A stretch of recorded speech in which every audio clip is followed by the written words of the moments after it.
Hello and welcome, our dear viewers, to RTD's News English Edition. As usual, we begin tonight's news with the major and top highlights. Let's follow.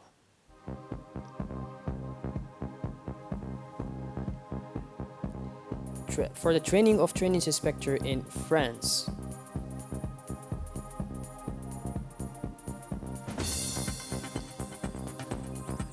and the international scene in Congo, the East African Community Association TURI. Those were the major top highlights. Welcome back to our newsroom, our beloved viewers. On the sidelines of the meetings of our institutions held in Jeddah, Saudi Arabia, the Djiboutian delegation composed of the Minister of Economy and Finance, Mr. Ilyas Moussadawali, and the Minister of Budget, Mr. Ismail Ibrahim Rableh, the Governor of the Central Bank, Ahmed Usman, and close collaborators met the President of the Islamic Development Bank, Dr. Mohammed Suleiman Al Jasser. On the menu, discussion of ways and means to strengthen our fruitful partnership in the global context aggravated by exterior crisis, with the IDP, which affirmed its support to Djibouti to accompany in its economic transformation in accordance with the National Development Plan of the country, Vision Djibouti 2035. The IDB has pledged to renew its support to the Republic of Djibouti.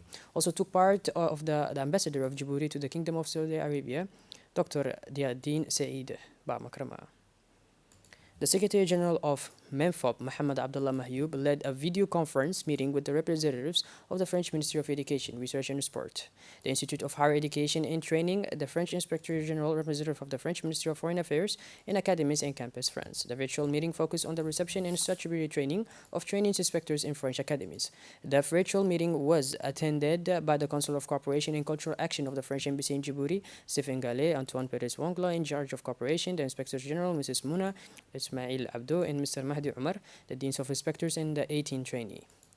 After a brief presentation of the participants, the Secretary General of MENFOP opened the exchange and thanked the French side for its mobilization and support to MENFOP in the implementation of this rich, dense, and varied training for the benefit of our trainee inspectors. He did not fail to express, on the behalf of the Minister of Natural Education, his gratitude to the Ambassador of France and the Cultural Advisor for all the facilities provided.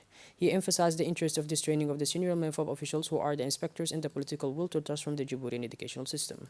For their part, the representative of the Ministry of Academies and Assignment with the IE and trainees expressed their enthusiasm to welcome the Djiboutian inspectors and to strengthen the cooperation with Djibouti.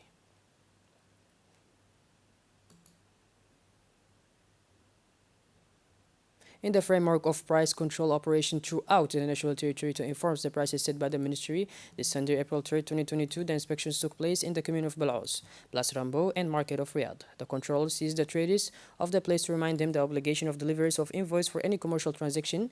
To this end, the trader is required to deliver the invoice upon completion of the sale or service, and the buyer must claim it. The invoice must be drawn up in at least 2 copies. The seller must give the original invoice to the buyer and keep the duplicate. Any professional who has sold or resold products, goods, or offered services without issuing an invoice is liable to a fine.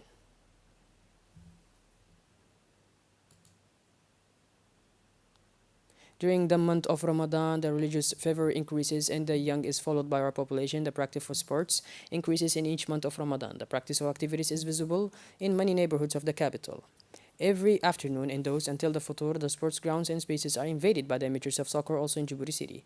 Meetings of matches take place all over the capital, like here near the Fireman Field, in Balbala, as well as in the 4th and 5th district of this big suburb, with a great concentration of the inhabitants of the capital. Tournaments and soccer matches are organized in the afternoon. Some people practice jogging. These sport activities are organized to pass the time, especially in the afternoon before the break of the youth.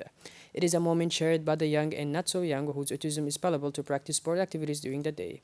Soon, the official tournaments of Ramadan will be organized in the hall during the holy month of Ramadan.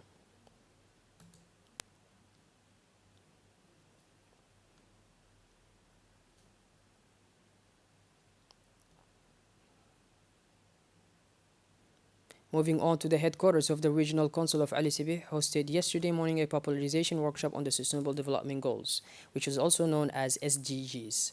The event was attended by government officials, private sector operators, and 40 representatives of local authorities and associations and NGOs of Ali Sibih and Dakhil. The work of this national awareness and outreach workshop on the new global guidelines for the SDGs by 2030 was facilitated by an international consultant and a specialist in sustainable development. The objective was to raise awareness and inform local authorities and managers, leaders of associations, associations, and regional NGOs on the preparation process of the first National Education Forum on the Flow-Up of SDGs in Djibouti. To synthesize, inform, and consult the executive leaders of local authorities and regional associations and NGOs on their roles, their participation, implication, and contribution in the implementation of monitoring of the SDGs in Djibouti. Gather their comments and recommendations to enrich the first ENV report on the monitoring of the SDGs here in Djibouti. Shifting gears towards the international scene now, the president of the Democratic Republic of Congo, Felix, signed the Treaty of Accession to the East African Bloc on Thursday. Felix is in Nairobi, the capital of Kenya, accompanied by some members of his government, where he has the Treaty of the East African Community. The accession, which was signed last Tuesday by the current president of the EAC, Kenyan President Uhuru Kenyatta, transforms the regional institution into a huge common market estimated at $250 billion, according to Bloomberg. Well, by this hour, beloved viewers, we conclude this edition. Thank you for being with us and make sure to tune in later for more. Have a wonderful evening and take care. Thank you once again.